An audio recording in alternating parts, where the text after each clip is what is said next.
अपने ग्राम सभा लक्ष्मणपुर मटेही से भैया नबी अहमद उर्फ भल्लू जी को प्रधानी जिताना है और भारी मतों से विजय बनाना है। नबी अहमद भैया जिंदाबाद, जिंदाबाद जिंदाबाद, नबी अहमद भैया जिंदाबाद, जिंदाबाद जिंदाबाद।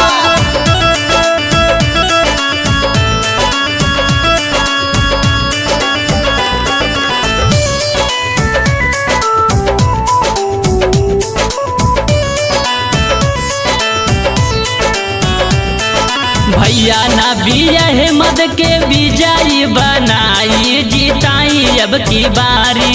जिंदाबाद जिंदाबाद, नबी अहमद भैया जिंदाबाद। भैया नबी अहमद के विजयी बनाई जिताई अब की बारी। इनके प्रधानी दिलवाई जिताई अब की बारी।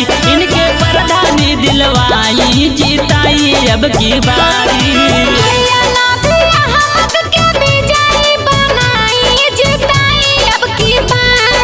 जिंदाबाद जिंदाबाद, नबी अहमद भैया जिंदाबाद।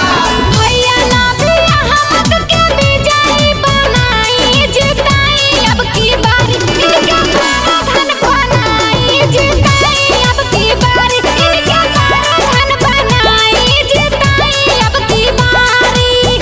सुना है आज बड़ा समुंदर को गुमान आया है। अरे सुना है आज बड़ा समुंदर को गुमान आया है। अरे उधर ही ले चलो कश्ती जिधर तूफान आया है।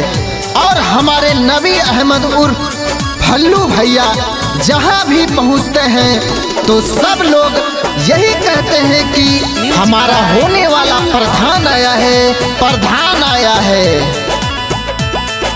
गली गली गांव में ही रोड बनवाई दी है। लक्ष्मणपुर मटेही के ईटा चमकाई दी है। जिंदाबाद जिंदाबाद, नबी अहमद भैया जिंदाबाद। गली गली गांव में रोड बनवाई दी है। लक्ष्मणपुर मटेही के ईटा चमकाई दी है। अरे दी है बिजली बल्ब घोरे घोरे जलवाई जिताई अब की बारी। दी है बिजली बल्ब घोरे घोरे जलवाई जिताई अब की बारी। इनके मुखिया बनाई जिताई अब की बारी। इनके प्रधान बनाई जिताई अब की बारी।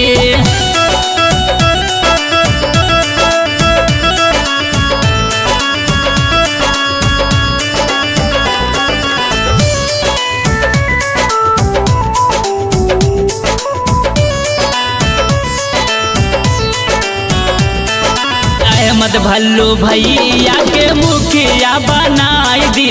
लक्ष्मणपुर मौजे के भाग्य चमकाई दी। जिंदाबाद जिंदाबाद, नबी अहमद भैया जिंदाबाद। अहमद भल्लू भैया के मुखिया बनाई दी।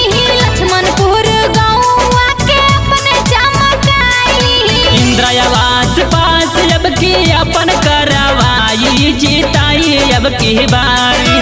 इंदिरा आवास पास अब के अपन करवाई जिताई अब की बारी।